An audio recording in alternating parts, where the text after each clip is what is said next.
I bet you can't do this, Jamal. You people just don't have the brain for real math, Mrs. Patricia Whitman sneered as she slammed the marker down, pointing directly at the 16-year-old black student in the back row. Every head in Lincoln High's Algebra 2 class whipped around to stare. Jamal Thompson's face burned with humiliation as snickers rippled through the classroom. Mrs. Whitman stepped closer to his desk, her voice rising for maximum impact. Come on up here and embarrass yourself properly.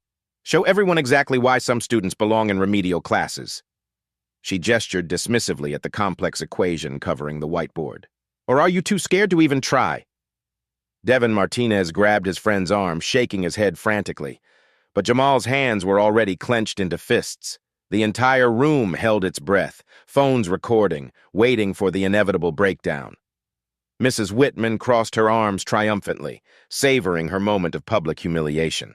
Have you ever been crushed before you even stood up? Let me paint you a picture of Lincoln High School on Chicago's South Side. This isn't the kind of school you see in movies with shiny hallways and endless resources. Here, 85% of kids qualify for free lunch. Math textbooks are from 2015. Calculators are held together with duct tape. And hope? Well, hope feels like a luxury most families can't afford. Walking into Mrs. Patricia Whitman's third-period Algebra 2 class, you'd see exactly what she wants you to see. 28 desks arranged in perfect rows, the smart kids like Keisha Williams sitting up front, hands raised, eager to please. And in the back corner, hood pulled up, sits Jamal Thompson. To everyone in that room, Jamal looks like trouble waiting to happen. He slouches low in his seat. Earbuds dangle from his hoodie. Teachers see exactly what they expect. Another inner-city kid checking out of his education. What they don't see is the smartphone hidden under his desk, where last night he solved calculus problems at Khan Academy until 2 in the morning. Here's what nobody knows about Jamal Thompson. His father died in a construction accident when he was 12. His mother works double shifts, hospital cafeteria during the day, office cleaning at night. The family survives on $28,000 a year, every single dollar stretched thin. But while other kids his age are playing video games or hanging out, Jamal works security at the school gym 3 nights a week. He mops floors and locks doors, earning $60 weekly that goes straight to his grandmother for groceries. And after those long nights, he goes home and watches MIT lectures on his cracked phone screen. You see, Jamal discovered something magical in 8th grade, a YouTube channel called Professor Leonard, mathematical patterns that dance before his eyes like poetry. While his classmates struggled with basic algebra, he was teaching himself linear equations, quadratic functions, even touching the edges of calculus. But here's the cruel irony. Jamal learned early that being smart made you a target. In middle school, kids beat him up for acting white when he answered questions correctly. So he developed the perfect camouflage, appearing bored, sleeping through lessons he already understood, hiding his brilliant mind behind a mask of indifference. Now let's talk about Mrs. Patricia Whitman, 20 years at Lincoln High, Northwestern graduate who genuinely believes she's helping these kids by managing their expectations. She's not evil, just trapped in her own assumptions. I'm not being cruel, she tells colleagues during lunch. I'm being realistic about their limitations. These kids need practical skills, not false hopes about becoming engineers. Every day, the same toxic pattern plays out. Mrs. Whitman calls on reliable students for difficult questions. She gives Jamal and his friends basic arithmetic, like they're intellectually fragile. When assigning group projects, she steers high achievers away from problem students, creating a self-fulfilling prophecy of academic segregation. Devin Martinez, Jamal's best friend since elementary school, sits beside him. Devin knows something's different about Jamal. He's seen him help his little sister with homework, explaining fractions in ways that finally clicked.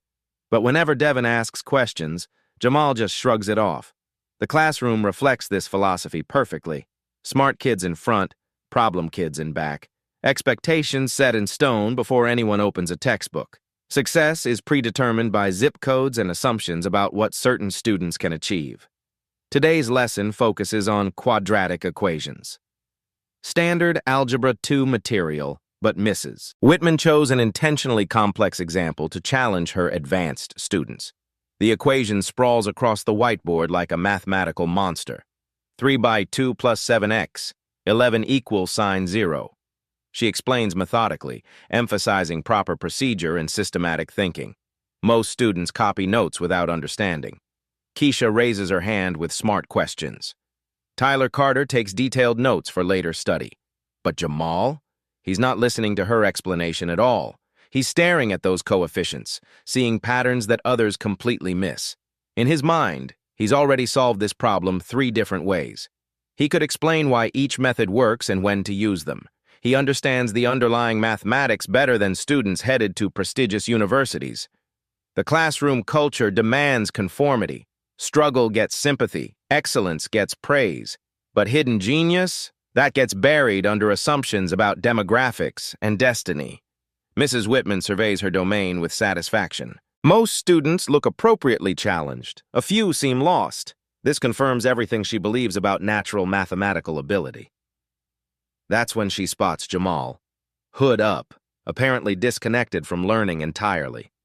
What she doesn't realize is that extraordinary talent has been hiding in plain sight, waiting for someone brave enough to recognize it. How long can brilliance stay invisible? Picture this moment. Mrs. Whitman's eyes lock onto Jamal like a predator spotting prey. His hood is up, head tilted back against the wall, looking like he'd rather be anywhere else on Earth. To her, this confirms every assumption she's ever made about these students. Mr. Thompson. Her voice slices through the classroom chatter like a knife through butter. Since you seem so confident that my lesson is beneath your intellectual capacity, perhaps you'd like to enlighten us all with your mathematical genius. You can feel the energy shift. 28 students stop breathing. They turn like synchronized swimmers to watch this collision between teacher and student. Devin shoots Jamal a desperate look that screams, "Don't do it, man!" But it's already too late.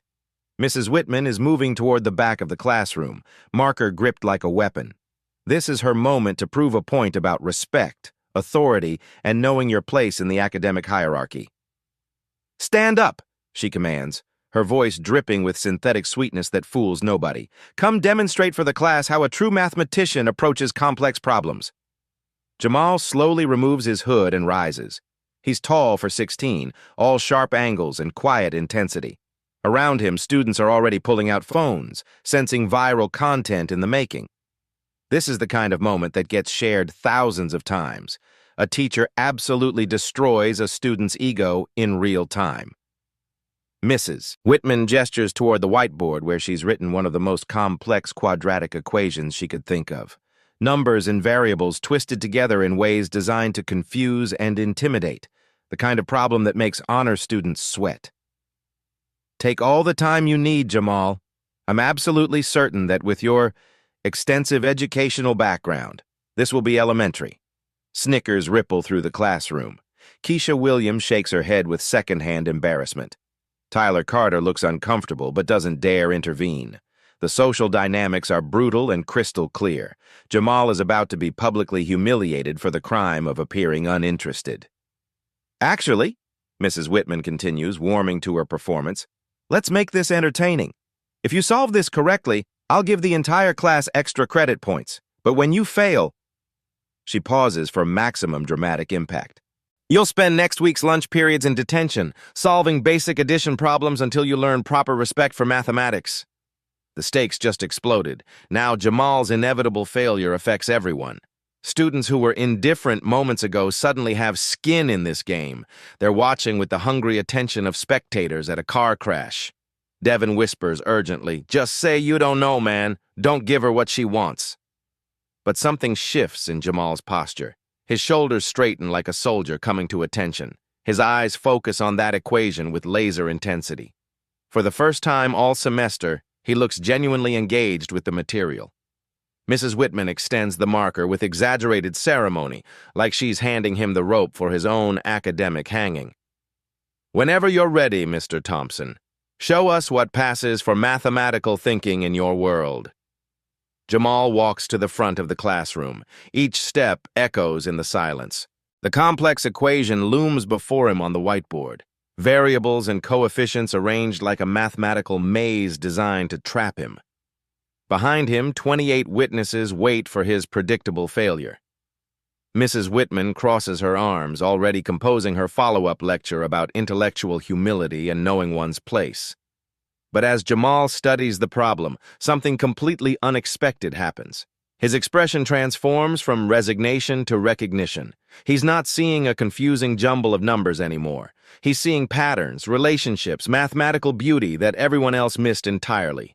What happens when a hidden genius finally decides to step into the light? What happens next changes everything. Jamal doesn't follow the textbook approach that Mrs. Whitman expects. Instead, he stares at the complex equation she's written and does something that makes her eyebrows furrow with confusion. He starts breaking down the problem in a completely different way. Where most students would panic and try to memorize formulas, Jamal sees something else entirely. He begins factoring out numbers, rearranging the equation in ways that make the solution clearer. "What are you doing?" Mrs. Whitman interrupts, her voice sharp with annoyance. "Use the standard method. Follow proper procedure like I taught you." But Jamal doesn't stop. His marker moves across the whiteboard with growing confidence. He's not just solving the problem. He's revealing the mathematical logic underneath in a way that makes the whole class lean forward with curiosity. You see, while Mrs. Whitman taught formulas to memorize, Jamal learned to see patterns. Where she saw complicated procedures, he saw elegant relationships between numbers. His approach is visual, intuitive, and surprisingly effective. "I can see the pattern in the coefficients," he explains quietly, still writing. "When you look at how these numbers relate to each other, they want to factor in a specific way." Students exchange glances. This isn't the mathematical language they're used to hearing. Jamal talks about numbers like they're alive, like they have preferences and personalities. Mrs. Whitman steps closer, trying to follow his logic. But here's the thing. His method works perfectly, and she doesn't fully understand it. Her 20 years of teaching experience suddenly feel inadequate. Jamal finishes the first solution and turns to face the class. "The answer is 7 halves and 1, he says simply. Several students quickly check on their calculators. He's absolutely correct. But Mrs. Whitman isn't satisfied. Her authority has been challenged and she needs to regain control. "Anyone can get lucky with one problem," she declares, moving to the board again. "Real mathematics requires understanding of multiple approaches." She writes another equation, this one even more complex. Numbers twisted together in ways designed to confuse and overwhelm. "Let's see how your creative methods handle this challenge." The room goes quiet again. Even Keisha Williams looks worried. This second problem is significantly harder than anything they've covered in class. Mrs. Whitman is clearly trying to expose Jamal's limitations. Jamal studies the new equation for a full minute. The silence stretches uncomfortably. Some students start to fidget. Devin whispers, "Just say it's too hard, man." But then something clicks in Jamal's mind. His face lights up with recognition. "This one factors too," he says, approaching the board with renewed confidence. "The numbers have a relationship that makes the solution much simpler than it looks." What happens next amazes everyone in the room. Jamal doesn't use the complex formulas that Mrs. Whitman expects. Instead, he spots a pattern that allows him to break the problem into smaller, manageable pieces. He works methodically, explaining each step in language that his classmates actually understand. When you have numbers like these, you can test simple values first. It's like trying keys in a lock. Sometimes the obvious choice works perfectly. Mrs. Whitman watches with growing discomfort. She prepared this problem specifically to be difficult, but Jamal is making it look elementary. His approach is unconventional, but the mathematics is absolutely sound. "How did you know to try that method?" Tyler Carter asks, genuinely curious. Jamal shrugs. "I've seen similar patterns before.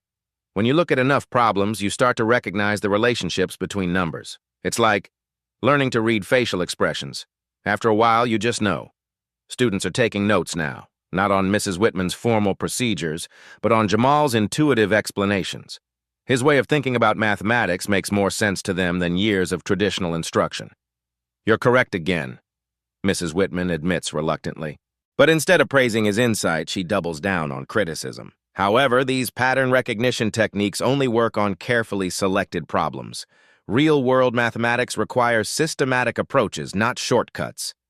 Jamal turns from the whiteboard, marker still in hand. For the first time all year, he looks directly at his teacher with complete confidence. But isn't understanding the pattern more important than memorizing the procedure? If you really understand why something works, you can adapt it to solve problems you've never seen before. The question hangs in the air like smoke. Several students nod in agreement.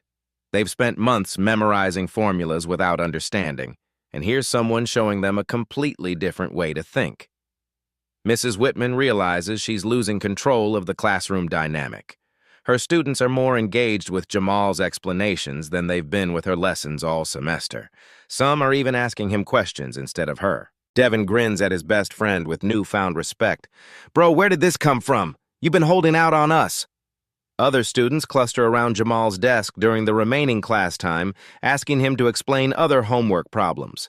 He helps them patiently, breaking down complex concepts into understandable pieces. But Mrs. Whitman isn't finished. She watches this shift in classroom dynamics with growing alarm. If students prefer Jamal's teaching to hers, what does that say about her authority and expertise? As the bell rings and students file out, chattering excitedly about what they've just witnessed, Mrs. Whitman makes a decision. This challenge to her academic authority cannot stand. She begins planning her counterattack. Tyler Carter pulls out his phone in the hallway, reviewing the video he recorded. "Guys, you need to see this," he tells his friends. "Jamal just embarrassed Mrs. Whitman with some next-level math skills." The footage starts spreading through group chats immediately. Students who weren't even in the class begin hearing about the quiet kid who solved impossible problems using methods their teachers never taught them. What happens when word of mathematical genius starts spreading through social media? By lunchtime, everything had changed. Tyler's videos are already racing through group chats faster than cafeteria gossip. Students gather around Jamal's usual table in the corner, phones out, watching him solve that impossible equation over and over again. "Yo, can you help me with my algebra homework?" asks Maria Santos, a junior who's never spoken to Jamal before. She slides her textbook across the table with hopeful eyes. Within minutes, there's a crowd. Kids who normally wouldn't give Jamal a second glance are suddenly treating him like some kind of mathematical oracle. Devin watches with amazement as his best friend explains polynomial factoring in ways that actually make sense. But the real explosion happens when someone posts Tyler's video on TikTok with the caption, "Kid embarrasses math teacher with genius-level skills." Within 2 hours, it had 50,000 views and counting. Comments pour in from students across Chicago, teachers from other schools, even college kids sharing their own stories about being underestimated. The notification pings are constant now. Jamal's phone buzzes every few seconds with new likes, shares, and comments, some supportive, some skeptical, some downright ugly. But the momentum is undeniable. "This is insane," Devin whispers, scrolling through the comments. "People are calling you the next Einstein." During fifth period physics, Mr. Jackson stops by Jamal's desk with a knowing smile. He's a young teacher, maybe 30, who actually seems to care about his students beyond test scores. "I heard you're good with numbers," Mr. Jackson says casually. "Mind helping me with something?" He writes a physics problem on a piece of paper. Something about calculating the trajectory of a baseball thrown from a specific height and angle. The kind of real-world application that usually makes students groan with confusion. Jamal studies it for maybe 30 seconds. Then he starts explaining not just the answer, but the underlying calculus concepts that make the formula work. He talks about derivatives and rates of change like they're old friends. Mr. Jackson's eyes widened. "Where did you learn calculus? That's not taught until senior year." "YouTube mostly," Jamal admits quietly. "Professor Leonard has these amazing videos that break everything down step by step." Word spreads to the chemistry department. Mrs. Carter appears with a problem involving chemical equilibrium and logarithms. Again, Jamal handles it smoothly, explaining pH calculations in terms that make intuitive sense. By the end of the school day, teachers are talking. Not just about a student who's good at math, but about someone who understands mathematical concepts at a level that seems impossible for his background and grade level. Principal Rodriguez finds herself reviewing Jamal's academic file with growing confusion. His math grades show a C+ average, mainly due to missing homework assignments and apparent lack of engagement. But his standardized test scores tell a completely different story. 95th percentile in mathematics, dismissed by previous teachers as a testing anomaly. Teacher comments paint a consistent picture. Disruptive behavior, lacks focus, Shows potential if he applied himself. Nobody mentioned that he might be operating at a mathematical level years beyond his current placement. The social media explosion continues growing. Local education blogs pick up the story. Chicago students start using hashtags like Lincoln Math Genius and Hidden Brilliance. The video views climb past 100,000. But not everyone is celebrating. Mrs. Whitman watches this digital wildfire with a growing alarm. Her carefully maintained classroom authority is crumbling in real time. Students are questioning her methods, comparing her explanations unfavorably to Jamal's intuitive approach. She starts making phone calls, first to Jamal's grandmother requesting a parent conference about disruptive behavior that's affecting the learning environment. Then to department colleagues expressing concerns about students showing off instead of following proper educational protocols. These viral videos are creating unrealistic expectations, she tells the other math teachers during their planning period. One lucky guess doesn't make someone a mathematician. We need to maintain academic standards. Some teachers agree with her, others aren't so sure. Mr. Jackson openly questions whether they've been underestimating students based on preconceived notions about ability and background. The debate splits the faculty. Traditional educators worry about classroom disruption and maintaining authority. Younger teachers see an opportunity to rethink how they approach mathematical instruction. Meanwhile, Jamal's reputation spreads beyond Lincoln High. Students from other Chicago schools start sending him math problems through social media. Some easy, some impossibly difficult. He answers what he can, always explaining his reasoning in clear, accessible language. The mathematics community begins to take notice. A professor from University of Illinois shares the TikTok video with colleagues, sparking discussions about mathematical intuition and non-traditional learning paths. But the real test comes when Mrs. Whitman decides she's had enough. She's prepared a mathematical challenge designed to expose what she believes are the limitations of Jamal's shortcuts and tricks. She's convinced that with the right problem, she can prove that formal mathematical training trumps natural ability every time. The stage is set for a much bigger confrontation. What happens when institutional pride collides with undeniable talent? The next 48 hours turn Jamal's world completely upside down. What started as a classroom moment has exploded into something nobody could have predicted. His phone buzzes constantly with notifications, friend requests, and messages from strangers asking for math help. But fame comes with a price. Tuesday morning, Jamal arrives at school to find students waiting by his locker. Some genuinely need help with homework. Others just want to be part of the phenomenon. A few are clearly recording everything, hoping to capture the next viral moment. "Can you solve this calculus problem my brother sent from college?" asks one sophomore, shoving a crumpled paper at him. "My mom wants to know if you can tutor my little sister," says another. Devin tries to run interference, but it's overwhelming. "Yo, back up and give him some space." The attention feels suffocating. Jamal has spent 4 years perfecting the art of invisibility, and now everyone wants a piece of him. Teachers stop him in hallways. Students point and whisper. The quiet kid who used to blend into the background has become the most watched person at Lincoln High. Meanwhile, Mrs. Whitman is planning her counterattack with military precision. She stays late Tuesday night researching advanced mathematical concepts, preparing what she believes will be an insurmountable challenge. "Pattern recognition only works on simple problems," she mutters to herself, writing increasingly complex equations on scratch paper. Let's see how his intuition handles real mathematical rigor. She's contacted colleagues at other schools, gathering the most difficult problems they can find. Trigonometry involves advanced identities, statistics with probability distributions, even touching the edges of abstract algebra. Mrs. Whitman is convinced that with enough complexity, she can expose the limitations of Jamal's unconventional approach and restore proper respect for traditional mathematical education. But while she plots, Jamal faces obstacles from unexpected directions. Wednesday morning brings the first anonymous note slipped under his locker door. "Stop showing off and acting like you're better than everyone else." During lunch, 3 older students corner him near the vending machines. "Yo, math boy," one sneers. "Think you're too smart for this school now?" Devin immediately steps between them. "Y'all need to back off." The confrontation doesn't escalate, but the message is clear. Some people aren't happy about Jamal's sudden prominence. Success has made him a target in ways he never anticipated. At home, the pressure intensifies from a different angle. His grandmother Rose sits him down after dinner, worrying about creasing her weathered face. "Baby, all this attention. It's making me nervous. Some folks don't like seeing our people succeed. You need to be careful." She's not wrong. The online comments have turned increasingly ugly.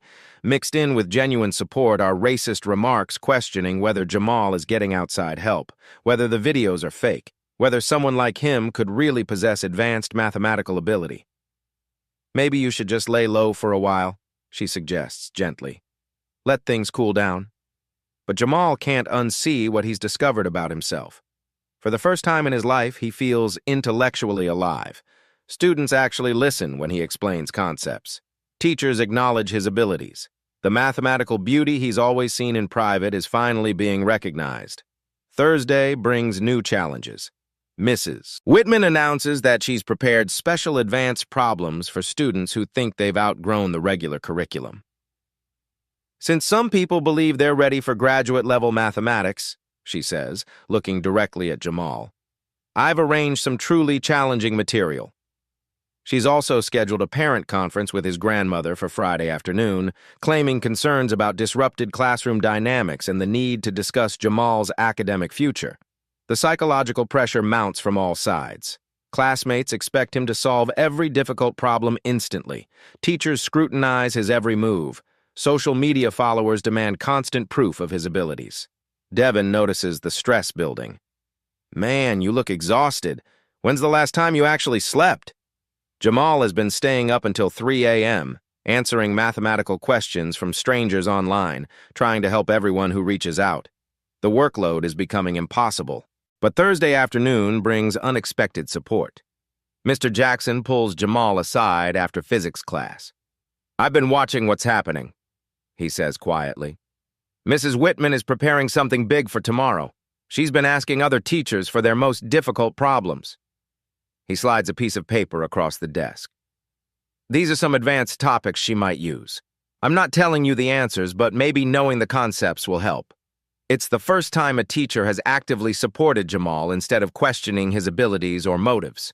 That evening, Tyler Carter messages him privately. "Dude, Mrs. Whitman asked me to delete the videos, said they're causing disruption. I told her no way." The battle lines are becoming clearer. Some faculty members support exploring Jamal's potential. Others see him as a threat to established educational order.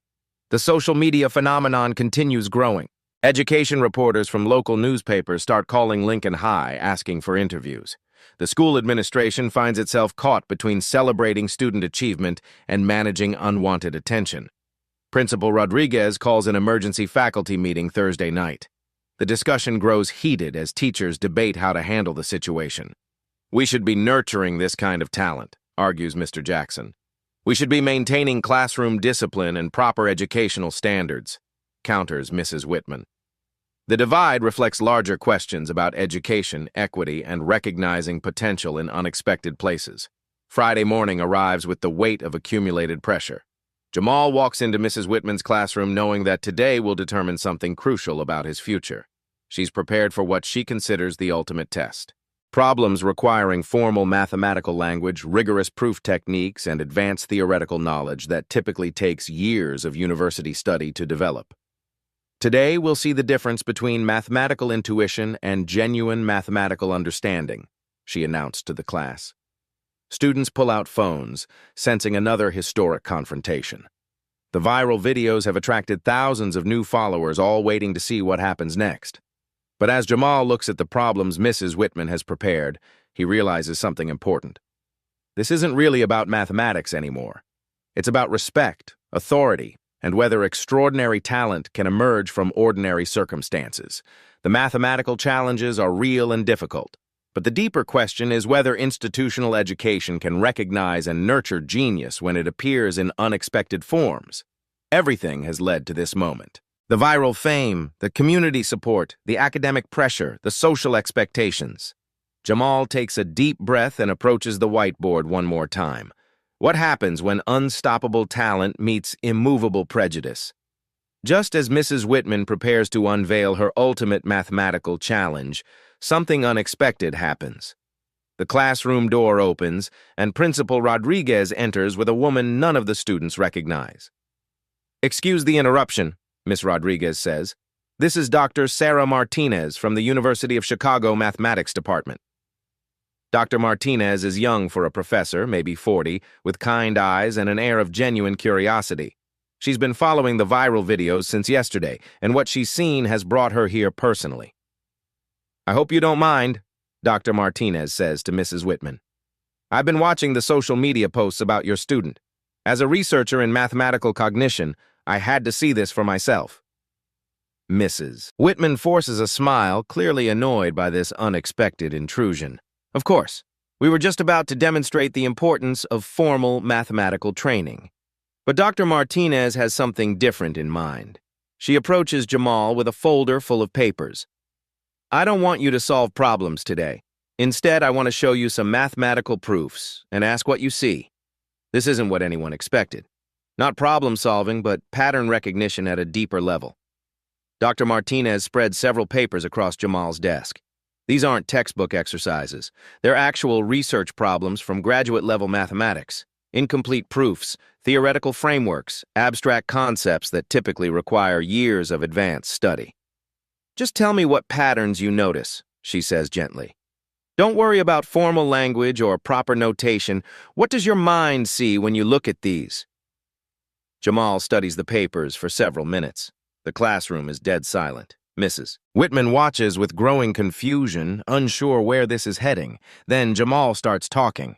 Not about specific solutions, but about underlying mathematical structures. He points to relationships between different proofs, connections that aren't obvious to casual observation. "This theorem here," he says, pointing to one paper. "It's using the same logical structure as this completely different problem over here. Like they're both examples of something bigger." Dr. Martinez's eyes light up. "Exactly. What else do you see?" For the next 10 minutes, Jamal describes mathematical insights that demonstrate understanding far beyond his formal education level. He's not just solving problems, he's seeing the deep architecture of mathematical truth. Dr. Martinez turns to address the room, her voice filled with excitement. "What you're witnessing is mathematical intuition at an extraordinary level. This kind of pattern recognition typically develops after years of graduate study, if ever." Mrs. Whitman stares in shock. Her entire approach has been based on the assumption that Jamal was using tricks and shortcuts. "He's not just good at mathematics," Dr. Martinez continues. "He thinks mathematically. There's a profound difference. What happens when genius is finally recognized by someone who understands it?" Dr. Martinez's recognition should have been the triumph Jamal needed, but Mrs. Whitman isn't ready to surrender her authority without one final battle. "University assessment or not," she declares, her voice sharp with desperation. "Real mathematics requires more than intuitive pattern recognition. It demands rigorous proof, formal logic, and systematic thinking." The classroom tension ratchets up another notch. Dr. Martinez looks concerned, but she doesn't intervene. This is still Mrs. Whitman's classroom, and academic politics are delicate. Mrs. Whitman moves to the whiteboard with renewed determination. "Let's see how mathematical intuition handles formal proof requirements." She writes out a complex analysis problem involving concepts that wouldn't normally appear until graduate school. But this isn't about finding an answer. It's about constructing a formal mathematical proof using precise academic language. "This problem requires epsilon-delta definitions, logical rigor, and university-level mathematical writing," she announces. "Show us that your understanding meets actual academic standards." The room fills with witnesses now. Students, Dr. Martinez, even Mr. Jackson, who heard the commotion and slipped in. Everyone can feel that something crucial is happening. Jamal approaches the whiteboard with confidence, but as he reads the problem, his expression shifts. For the first time today, uncertainty creeps across his face. He can see the mathematical truth clearly. His intuition tells him exactly why the theorem works and how the proof should flow. But expressing it in the formal academic language that Mrs. Whitman demands, that's completely different territory. "I can see why this works," he begins hesitantly. but I don't know how to write it using all the formal notation you want. Mrs. Whitman's smile returns, cold and triumphant. This is exactly my point. Natural ability needs proper foundation. You can't skip steps in mathematical education. Jamal tries to explain his understanding using the informal language that's always worked for him. He draws diagrams, uses analogies, and describes the logical flow in everyday terms. But Mrs. Whitman cuts him off repeatedly. That's not rigorous! Where's your formal proof structure? Where are the proper mathematical definitions? With each interruption, Jamal's confidence crumbles a little more. The mathematical understanding is absolutely there, but he lacks the academic vocabulary to express it in the way she demands. Students watch in uncomfortable silence as their mathematical hero struggles. Some pull out phones, but this isn't the triumphant content they expected to record. I understand the concept, Jamal says desperately, but I've never learned to write proofs the way universities expect. Mrs. Whitman steps closer, sensing victory. And that's why we have educational standards and proper progression. Enthusiasm isn't enough. Mathematics demands precision, rigor, and formal training that you simply haven't received. For the first time all week, Jamal looks truly defeated. His shoulders slump as the weight of institutional expectations crashes down. Maybe she's right. Maybe intuition and pattern recognition aren't enough. Maybe he really doesn't belong in advanced mathematics without formal credentials. The classroom falls silent except for the ticking clock. Even Dr. Martinez looks uncertain about how to respond. The formal requirements are real, and mathematical communication does require precise language. Perhaps, Mrs. Whitman continues, her voice heavy with false sympathy, this experience will teach you the value of humility and proper respect for mathematical education. Jamal steps away from the whiteboard, his hand dropping to his side. Maybe you're right, he says quietly. Maybe I don't really understand math the way I thought I did. The admission hangs in the air like smoke. Students exchange uncomfortable glances. Devin looks angry but doesn't know how to help. Tyler stops recording, unsure whether this failure should be documented. For a moment, it seems like Mrs. Whitman has won. Formal education has triumphed over natural ability. Institutional authority has been restored. But Dr. Martinez has been watching this exchange with growing concern. She recognizes what's happening, genuine mathematical understanding being crushed by academic gatekeeping. Finally, she speaks up.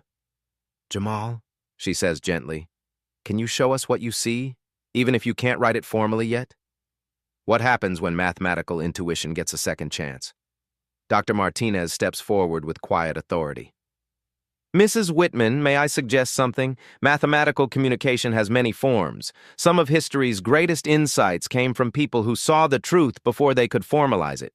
She turns to Jamal with encouraging eyes. Rigor is important, but understanding comes first. Show us what you see, your way. Permission, that's all Jamal needed. He returns to the whiteboard with renewed purpose, no longer trying to fit his thinking into someone else's academic box. I can't write this like a textbook, he says, his voice growing stronger. But I can show you why it's true. What happens next transforms the entire room. Instead of formal mathematical notation, Jamal begins drawing. Simple shapes that illustrate complex concepts, visual representations that make abstract ideas suddenly accessible. The problem is asking about continuity, he explains, sketching curves on the board. Think of it like this. Imagine you're drawing a line without lifting your pencil. That's continuity. No breaks, no jumps, no sudden changes. Students lean forward, actually understanding for the first time.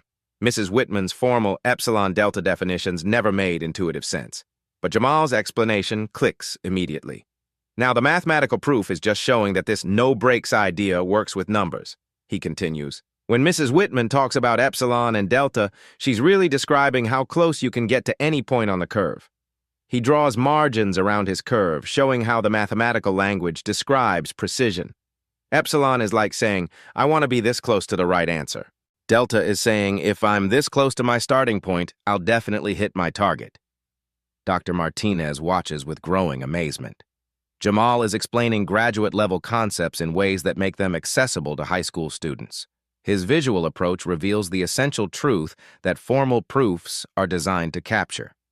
But Mrs. Whitman isn't finished. Visual understanding isn't sufficient, she interrupts. Mathematics requires precision. How can we be certain your informal approach is actually correct? This is the moment everything has been building toward. Jamal turns from the whiteboard to face his teacher directly. Because mathematics is truth, not just notation, he says with quiet conviction. The symbols are just how we write down what we discover, but the discovery has to come first. The room goes completely silent. Students stop breathing. This isn't just about solving problems anymore, it's about completely different ways of understanding knowledge itself. You can't memorize your way to understanding, Jamal continues. You have to see the patterns, feel the relationships between ideas. The formal language comes after you understand what you're trying to say. Dr. Martinez realizes she's witnessing something extraordinary. She quickly moves to the board and begins translating Jamal's visual explanation into formal mathematical notation. Watch this, she tells the class. I'm going to write Jamal's intuitive understanding using university-level language. As she works, something magical happens. The formal proof emerges naturally from Jamal's visual logic. Every step he described intuitively corresponds to rigorous mathematical reasoning. His understanding is completely sound, Dr. Martinez announces. He's seeing the mathematical truth that formal proofs are designed to capture. The logic is perfect. He just expressed it differently. Students break into spontaneous applause. They've just watched informal understanding transform into formal proof. More importantly, they've seen that mathematical truth can be approached from multiple directions. But Mrs. Whitman makes one final attempt to discredit what she can't understand. Without formal training, how can we trust that his methods will work on other problems? Jamal doesn't argue. Instead, he approaches the board one more time. Let me show you something, he says quietly. The same visual thinking that solved your continuity problem works for other mathematical ideas too. He begins demonstrating connections between different areas of mathematics, how the continuity concept appears in calculus, statistics, even basic algebra. His pattern recognition reveals underlying unity in topics that usually seem completely separate. Mathematics isn't a collection of random procedures, he explains. It's one big interconnected system. When you see the patterns, you can move between different areas naturally. The demonstration is breathtaking. Jamal shows how his intuitive approach provides a framework for understanding mathematics as a coherent whole rather than isolated subjects to memorize. Even Mrs. Whitman can't argue with what she's witnessing. The mathematical understanding is undeniably present, expressed through methods she never learned to appreciate. Dr. Martinez addresses the room with barely contained excitement. This is why I became a mathematician, to witness moments when someone sees mathematical truth clearly for the first time. She turns to Mrs. Whitman with professional respect, but firm conviction.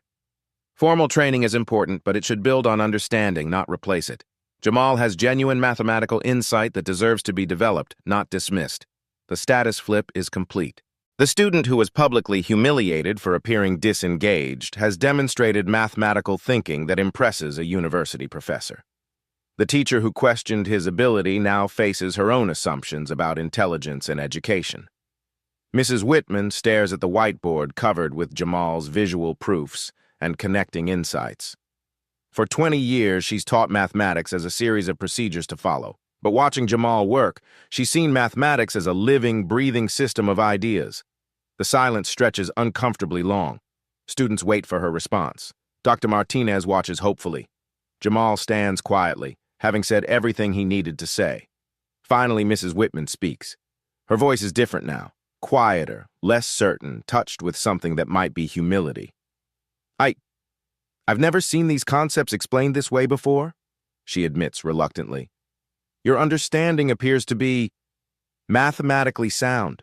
The words come slowly, like they're being pulled from somewhere deep inside her assumptions about education and ability. Perhaps, she continues, still struggling with the implications, there's more than one way to understand mathematical truth. Students erupt in cheers and applause. Tyler's live stream explodes with comments from viewers around the world. Dr. Martinez smiles with professional satisfaction, but the real victory isn't in the applause. It's in the moment when rigid thinking becomes flexible, when prejudice transforms into possibility, when educational assumptions expand to include extraordinary potential hiding in ordinary places. Jamal looks around the room, at his cheering classmates, his proud friend Devin, his amazed teachers, and finally understands what his grandmother always told him. Show them who you are, baby. The truth always finds a way to shine. What happens when the mathematical genius finally gets the recognition it deserves? As the classroom buzzes with excitement and students share videos that are already going viral again. Principal Rodriguez's phone starts ringing. She steps into the hallway to take the call, returning moments later with an expression of complete shock. "That was the National Science Foundation," she announces to the room. "They've been monitoring the social media coverage of what's happening here." Dr. Martinez's eyes widened with interest. Mrs. Whitman looks confused and slightly alarmed. Students pull out phones, sensing another major development in this already incredible story. "But that's not all," Miss Rodriguez continues. "Dr. Martinez, I believe you have something to share as well." Dr. Martinez nods, pulling out her own phone. "Jamal, I didn't come here just to observe today. I came because MIT's mathematics department has been following your viral videos since yesterday. They asked me to make you an offer." The room goes completely silent. Even the hallway noise seems to fade away as everyone processes what they just heard. "MIT wants to offer you a full scholarship to their summer program for mathematically gifted students," Dr. Martinez explains. "No prerequisites, no formal requirements, just your demonstrated ability to think mathematically at an extraordinary level." Jamal stares at her in disbelief. "MIT? Like the actual MIT?" "The actual MIT," she confirms with a smile. "They're particularly interested in your visual approach to mathematical proof. Some of their researchers believe your methods could revolutionize how we teach complex concepts. But the surprises aren't finished." Ms. Rodriguez steps forward again. "The media attention has reached the district office. They want to feature Lincoln High in a national education documentary about recognizing talent in unexpected places." Mrs. Whitman realizes that the student she tried to humiliate is now being recruited by one of the world's most prestigious universities. The mathematical intuition she dismissed as shortcuts and tricks is being studied by professional researchers. The twist goes deeper. Dr. Martinez reveals that several other universities have reached out after seeing the videos. The University of Chicago wants to discuss early admission. Northwestern is interested in his teaching methods. Even international schools are asking questions. Your story has sparked a national conversation about mathematical education, Dr. Martinez tells Jamal. Educators everywhere are asking whether we're missing potential by focusing too heavily on formal procedures instead of mathematical understanding. The local impact spreads quickly. Other Chicago schools request training sessions on visual mathematics instruction. Teachers across the district want to learn Jamal's approaches. Most surprisingly, Mrs. Whitman makes an unexpected request. "Jamal," she says quietly, "would you be willing to help me learn to teach mathematics the way you understand it? What happens when the educational revolution starts in a single classroom?" 6 months later, everything has changed at Lincoln High School. Jamal returns from MIT's summer program with new confidence but the same generous spirit. He's learned formal mathematical language without losing his intuitive approach to problem solving. Mrs. Whitman's classroom looks completely different now. Gone are the rigid rows of desks. Students work in groups, drawing diagrams, explaining concepts to each other. Mathematical discussions fill the air instead of silent memorization. "I spent 20 years teaching formulas without teaching understanding," she tells visiting educators who come to observe what they're calling the Lincoln method. "Jamal showed me that intelligence comes in many forms, and wisdom means recognizing them all." Her test scores have improved 40%, but more importantly, her students actually enjoy mathematics now. They see it as creative problem solving rather than academic torture. Jamal tutors struggling students 3 afternoons a week, but his real impact goes beyond individual help. He's helped design a new mathematics curriculum that combines visual learning with traditional instruction. Other schools across Chicago are adopting similar approaches. The ripple effects continue spreading.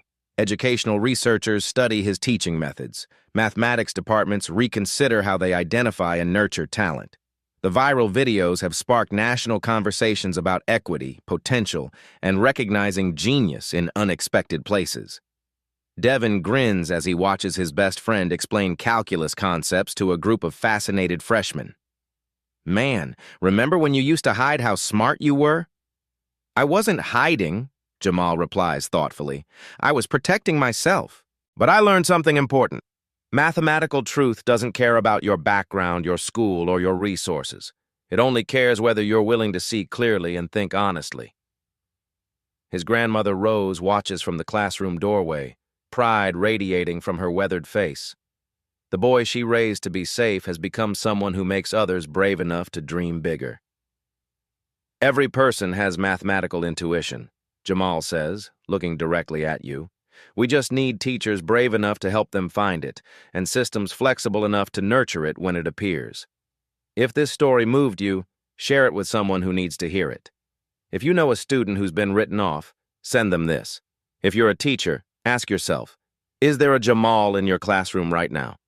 What assumptions about intelligence are you ready to challenge? Tell us your story in the comments below. For more stories about recognizing hidden potential and fighting educational injustice, hit that subscribe button and ring the notification bell. Because every classroom has the power to change a life. What genius is waiting to be discovered in your community? At Black Voices Uncut, we don't polish away the pain or water down the message. We tell it like it is because the truth deserves nothing less. If today's story spoke to you, click like, join the conversation in the comments, and subscribe so you'll be here for the next Uncut Voice.